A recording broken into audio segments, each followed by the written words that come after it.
Welcome to our module on integration. This is our first lesson where we learn about the basics of integration.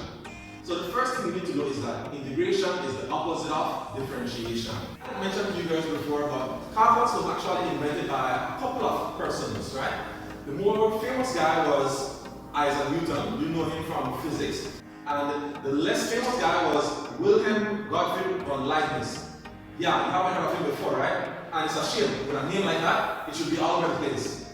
But the fact of the matter is, right, integration uses a certain notation, this elongated S. And it was Leibniz who invented the way of writing integration, this elongated S, not Isaac Newton here. So it's a shame, in my view, that we don't know more about him, right?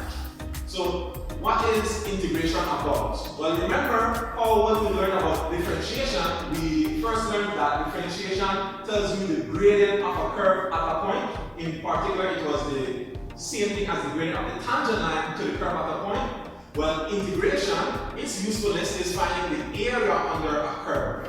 So let's see how we do that. So before we learn about how to perform integration, let's first review our basic rules of differentiation. So whenever we differentiate a polynomial, we say that we multiply the coefficient times the power and then we subtract one from the power. So now, since integration is the opposite or the reverse process of differentiation, then what we do is we first add one to the power, then divide by the power. Alright, we do the opposite steps in the opposite order. So let's say we are to find the integral of x squared plus 5x with respect to x.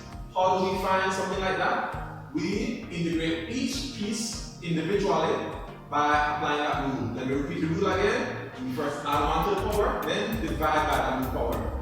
So it's going to be x to the 2 plus 1 power divided by 2 plus 1 plus 5 times x to the 1 plus 1 power divided by 1 plus 1 plus c. You might be wondering why this plus c. I will explain in a little while where that plus c comes from. But finishing up this example first, simplifying 2 plus 1 is 3, so we get x cubed over 3 plus 5x squared over 2 plus c.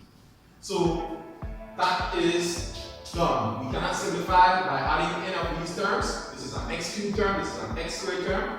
They do not simplify, right? So that's your answer, x cubed over 3 plus 5x squared over 2 plus c. Okay, so where does this plus c come from? Well, let me illustrate by drawing a diagram. Let's say we had a graph of y equals x squared, right? What would be the derivative of this function?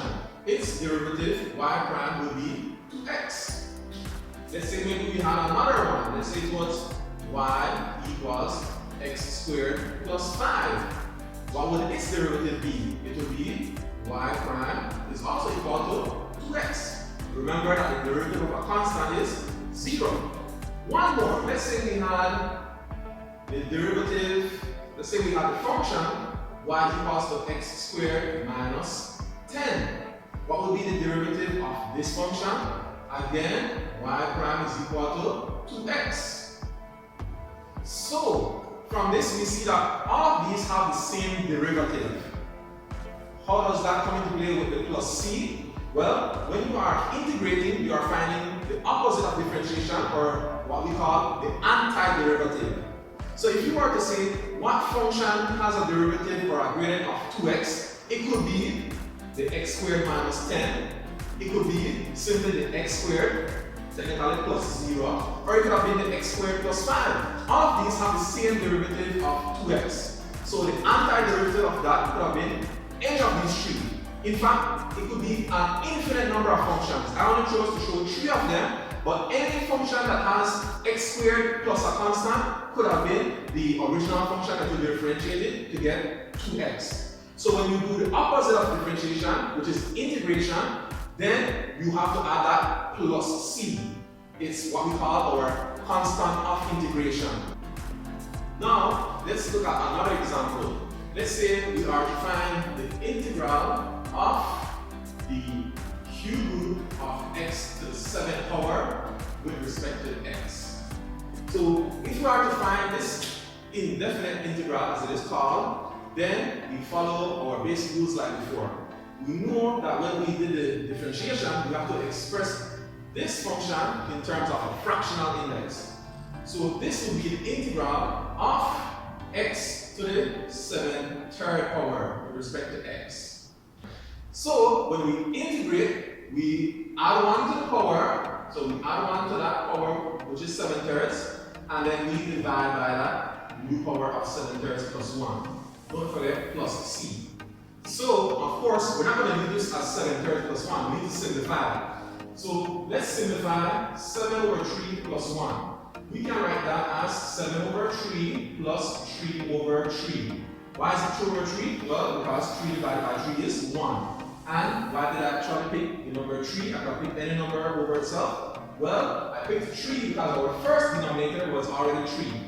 So, when the denominators are the same, let's keep that denominator and add the powers. So this will give us 10 over 3. Going back to our problem, then I will have x to the 10 over 3 power divided by the fraction 10 over 3. Simplifying this, I should not leave my answer as a fractional index, but I should write it instead in terms of roots. So if it's over 3, that means it's cube root, and if it's 10 in the numerator here, that means it's to the 10th power. So I actually have the cube root of x to the 10th.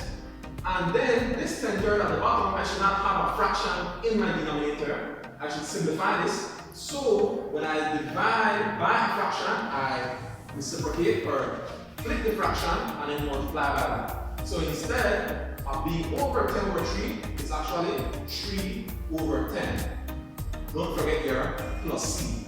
You will see a lot of memes from me about plus c, right? So that's where it comes from. Some of you may have seen memes about that plus c before and didn't understand what it was about. Well, now you know.